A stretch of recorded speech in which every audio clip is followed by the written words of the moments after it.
على ارض الواقع. محتاجين من المسؤولين ان احنا نشوف الامور دي بتفعل على ارض الواقع، نشوف في انجاز، ويتم بقى خروج من المسؤولين بالاتحاد المصري لكره القدم يقولوا لنا هم عملوا ايه.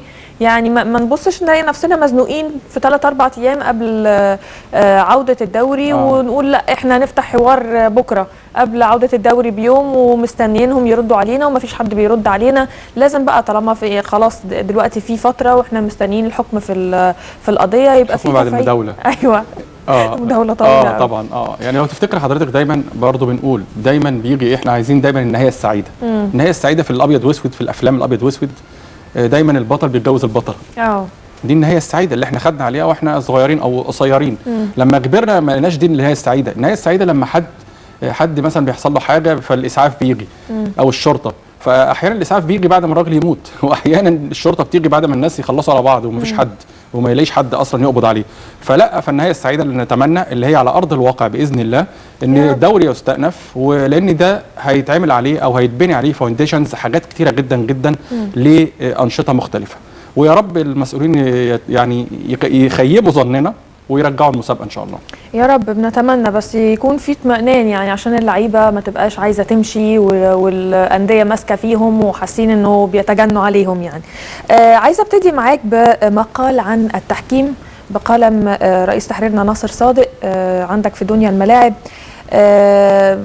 لجنه الحكام بترفض سياسه لي الزراعه. الموضوع واضح انه فيه كلام كتير لانه انا عايزه ابتدي باخر جمله هو كتبها: سأكتفي بالتلميح هذه المرة، لكنني سأصرح بأسمائهم في المرة القادمة وسأفضح مخططاتهم إذا استمروا في أسلوبهم الركيك.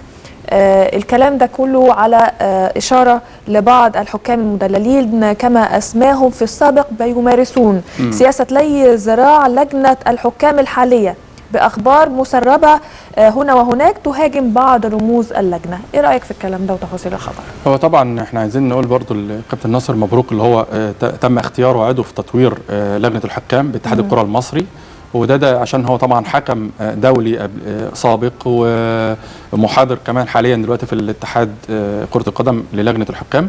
وكان من ضمن الحكام المصريين والعرب اللي مثلونا في المونديال للأهلي كان في 2006 وبطولة افريقيا يمكن بطولتين وانديه افريقيا، وهو كده يعني اعتقد ان ده هو اصغر تقريبا بالظبط الاعضاء سنا طبعا او اصغر من يدخل هذه اللجنه عنده 41 سنه يعني. طيب ده كويس ده كويس. اللهم لا حسد. لا انا ما سمعتش حاجه. فاللهم لا حسد، وهو يستاهل كل خير يعني. هو انسان مجتهد ودايما يعني عودونا او بيقولوا لنا كل مجتهد نصيب.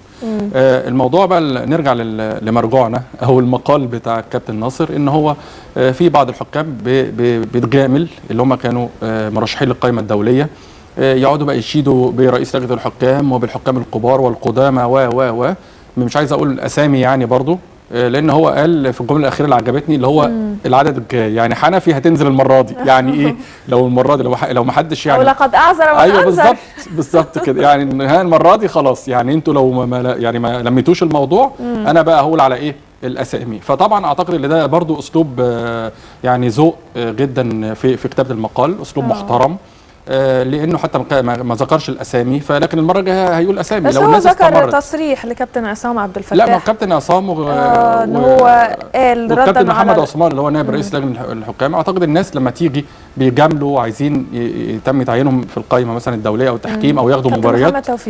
كابتن محمد توفيق نائب رئيس لجنه الحكام، الراجل ده قديم وراجل محترم، حكم قديم جدا من ايام حسين بقى مهاود وحسين فهمي والحكام محمود عثمان والاسامي الكبيره عبد الرؤوف عبد العزيز كده يعني.